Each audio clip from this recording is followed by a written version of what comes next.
സുഹൃത്തുക്കളെ, ഈ നാടകത്തിലെ സന്ദേശത്തെക്കുറിച്ച് ഞങ്ങളൊന്നും പറയുന്നില്ല. എന്നാലും ഒരു കാര്യം ഇവിടെ സൂചിപ്പിക്കുന്നു. ഹൃദയങ്ങൾ തമ്മിൽ കൂടുതൽ അടുക്കുമ്പോൾ വാക്കുകൾക്ക് പ്രസക്തിയുണ്ടാവില്ല.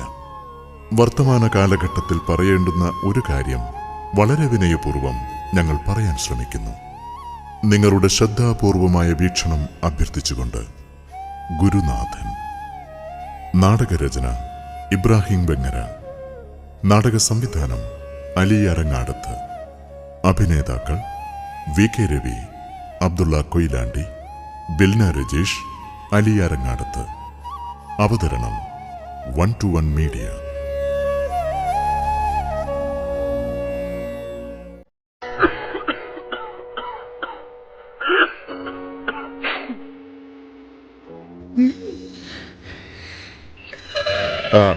വാതർക്കൂ,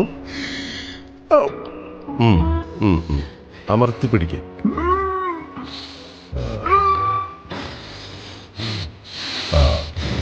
ഇനി ശ്വാസം നീട്ടിപ്പിടിക്ക്. വലിച്ചു പിടിക്ക്. അങ്ങനെ വിടല വലിച്ചു പിടിക്ക്. ഇനി പതുക്കെ വിട്. അങ്ങനെ പതുക്കെ വിട്. ഓക്കെ. ഇനി തിരിഞ്ഞു നിൽക്ക്.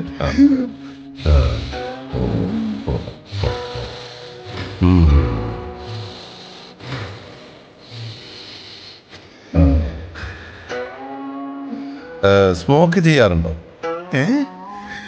പുകവലി അതുണ്ട്. ദിവസം എത്ര സിഗരറ്റ് വലിക്കും? അതോ ബീഡിയോ? അതിന് കണക്കൊന്നുമില്ല ഡോക്ടറെ. കിട്ടുന്ന എത്രയായാലും വലിച്ചു കയറ്റും. പുക കിട്ടണോന്നേ ഉള്ളൂ.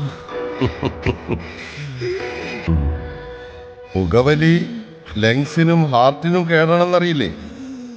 2 സ്ഥലങ്ങളും പുക കയറി അടുപ്പ് തട്ട് പോലെ ഇരിക്കും. ഞാൻ തുറന്ന് കാണിച്ചു തരട്ടെ?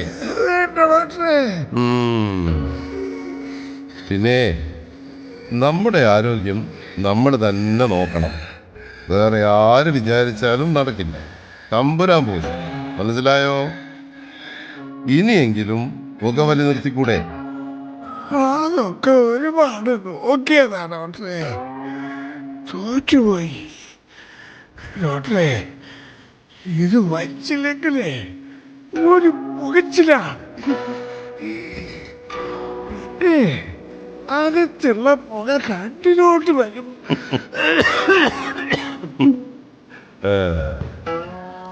പിന്നെ നിങ്ങൾ ഒരാൾ പുകവലിക്കുമ്പോൾ ആ ദുരിതം അനുഭവിക്കുന്നത് എത്ര പേരാണെന്നറിയോ? ഭാര്യ, മക്കൾ, അങ്ങനെ മൊത്തം സമൂഹം. എനിക്ക് എന്റെ ശീലല്ലേ വലുത് ഡോക്ടറെ. എനിക്ക് സുഖിക്കണം. കാര്യം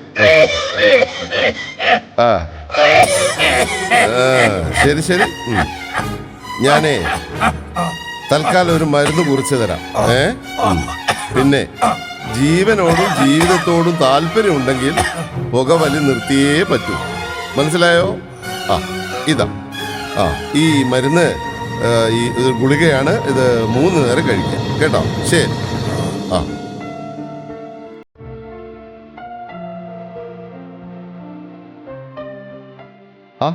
എന്താ ഭാഷ ഇത്? അല്ല, ബെഡ് റെസ്റ്റ് വേണമെന്ന് പറഞ്ഞതല്ലേ? തോളെല്ലിന് സ്ക്രാച്ച് ഉണ്ട്. ഓർത്തോ ഡോക്ടർ എന്നോട് പ്രത്യേകം പറഞ്ഞിരുന്നു താങ്കളെ ശ്രദ്ധിക്കണമെന്ന്. അദ്ദേഹത്തിൻ്റെ നിർബന്ധം കൊണ്ടാണ് താങ്കൾ ഇവിടെ അഡ്മിറ്റ് ചെയ്തത് തന്നെ.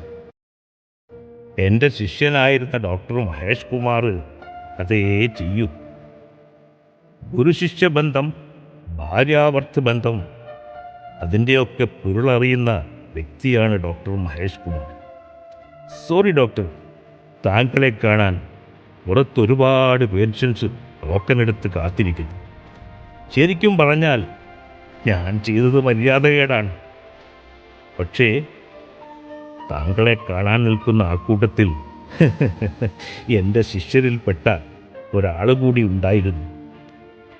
അദ്ദേഹവും മറ്റും മാറിത്തന്നത് കൊണ്ടാണ് ഞാൻ കയറി വന്നത്.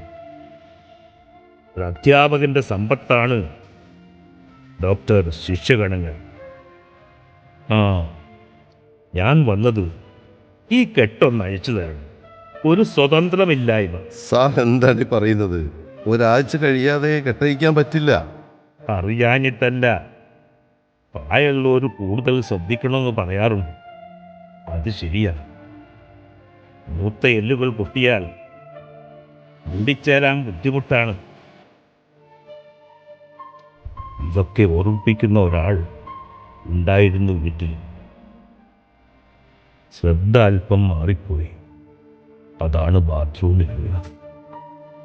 മക്കൾ തറവാട്ടിൽ താമസമുണ്ടായപ്പോൾ പഴയ ടൈൽസൊക്കെ കിളച്ചു മാറ്റി പുതിയ ഗ്രാനൈറ്റ് പാകി. അതിനൊക്കെ നല്ല അഴകുണ്ടായിരുന്നു. മക്കൾ സ്വന്തം കാലിൽ നിൽക്കാൻ തുടങ്ങിയപ്പോൾ അവർ പട്ടണത്തിൽ വീടെടുത്ത് താമസം.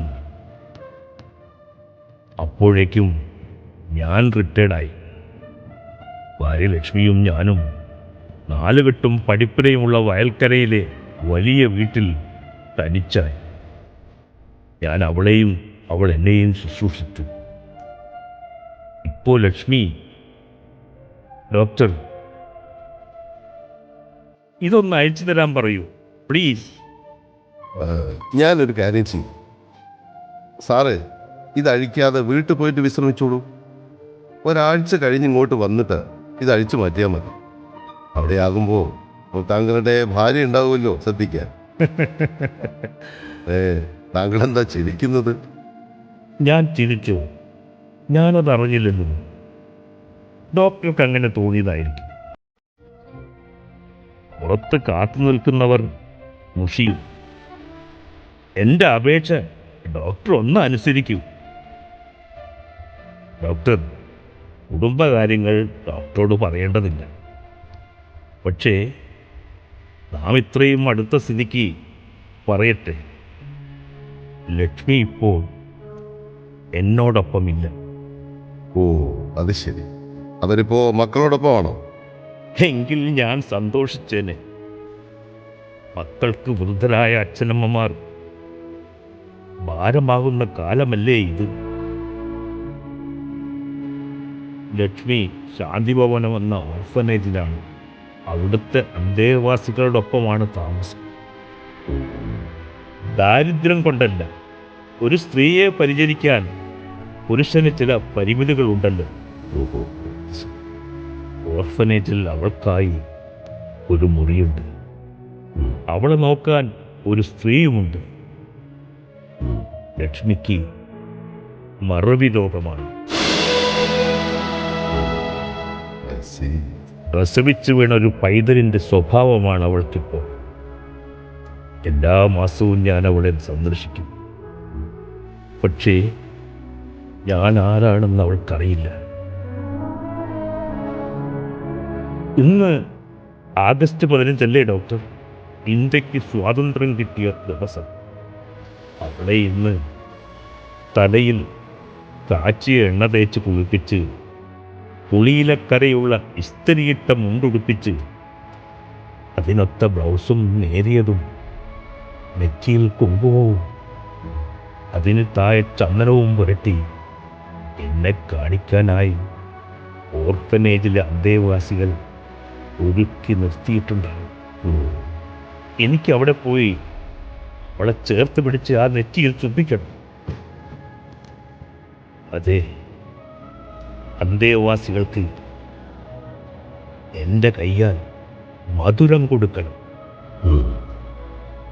അവരോടൊപ്പം കുറച്ചു നേരം ചെലവഴിക്കണം. അല്ല മാഷേ, മറവി രോഗമാണെങ്കിൽ ഇതുകൊണ്ടൊക്കെ എന്ത് പ്രയോജനം? താങ്കൾ പോയാലെന്ത്, പോയില്ലെങ്കിൽ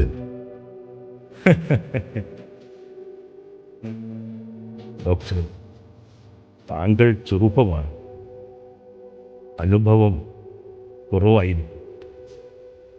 അതുകൊണ്ട് തന്നെ ഇത്തരം കാര്യങ്ങൾ മനസ്സിലാവണമെന്ന്. മാന്യമായി കെട്ടയച്ചു തന്നില്ലെങ്കിൽ ഞാൻ തന്നെ ഇത് അഴിക്കും. അങ്ങനെ വേണോ? വേണ്ട വേണ്ട, ഞാൻ തന്നെ അഴിച്ചു തരാം.